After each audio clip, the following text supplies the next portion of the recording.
Steak tartare. The one thing I need to know is the... Hi!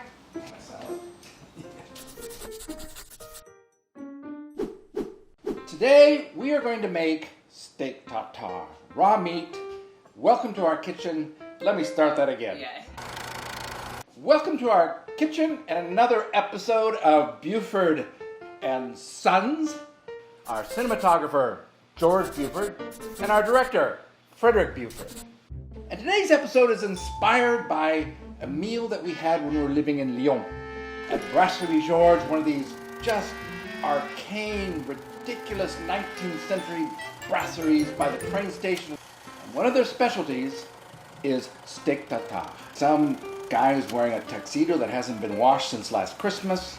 He's got a whole little tray of all his goodies, and he adds this, he adds that, he mixes it up, he tosses it in an egg yolk, he does this with his fork, he does that with his fork, and he plops it on your plate.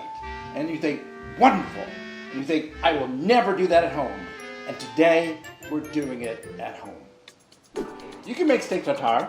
Nice. From many cuts of meat. And some people recommend some tough cuts of meat that are high in flavor, like the eye that comes out of the leg. But I have to admit, there's something very appealing about the tenderloin, and that's what we have today.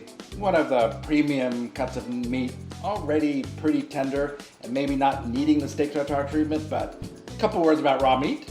First of all, you want it as fresh as possible. You want to keep it cold. I actually put this in the freezer for 45 minutes before bringing it out here now. You want to cool all your bowls and plates and utensils. And at the moment, this meat is going to go into a bowl that is in our freezer.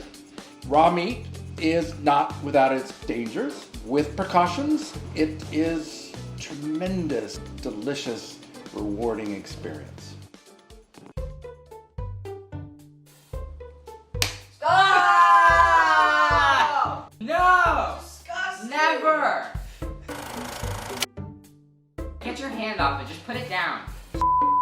First, we take a portion out of our tenderloin, which is going to be our lunch, actually. First, we're going to cut away a portion from the tenderloin that we're going to use. Next, I'm going to cut off my string. What we're looking for in our meat is, first of all, the direction of the grain. They're the thing which give a meat its toughness, its fiber, its texture. I examine the meat. There's a little bit of tough tendon here. I'd like to remove that before I start. It will be in three directions. The first one is against the grain. We'll just go like this. And cutting against the grain, we're splitting the tendons so they relax. There is a kind of tenderness that you get from the meat. And as a result, you get kind of some mouthfeel and great flavor. For that, I've got one more time. I'm going to move the cutting board because at this point we're just going straight across. Doesn't this make you hungry? It's beautiful. I'm covering this and putting it on my previously frozen plate. The moment this is done, into the fridge it goes. It's alright. You got this. Woo! Okay, we're gonna make the sauce. It's gonna be great. You ready? Yeah! Yeah! Okay. And action. Next, we make the sauce. Booyah! While we're making our steak tartare, while we've been practicing it and while I've been thinking about it, I've been wondering the whole time, why tartare?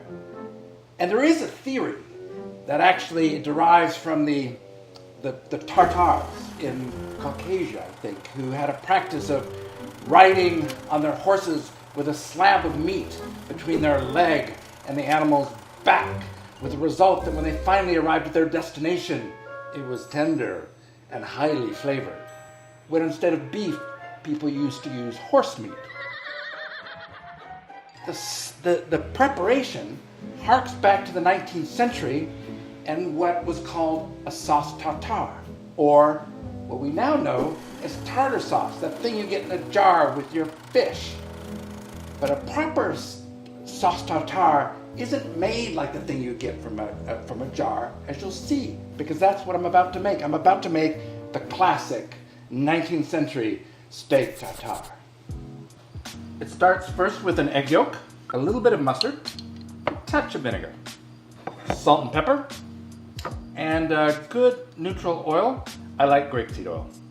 And you might recognize that what we're creating here is the beginning of a mayonnaise.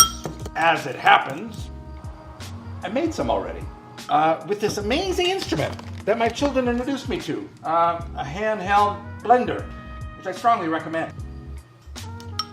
Next, we take a little bit of our mayonnaise. We take some chopped shallots, some chopped capers, some chopped cornichons, a little bit of parsley, and we mix it all together.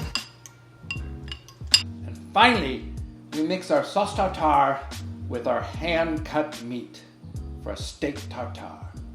First, we add our sauce tartare to an ice-cold plate. We add the meat. And then we mix. You said it looks like cat food? And now we'll start to shape it. Next, we'll complete our plating with a light salad. Parsley. A little bit of vinaigrette. Et voila! Steak tartare made at home. Nice. Don't stop. What are you doing? No, that's nasty. So Jess, what do we drink with a steak tartare? I think steak tartare is a pretty easy pairing. You could drink a lot of things with it. If you had a rosé in the fridge, that would be delicious. A white would be fine.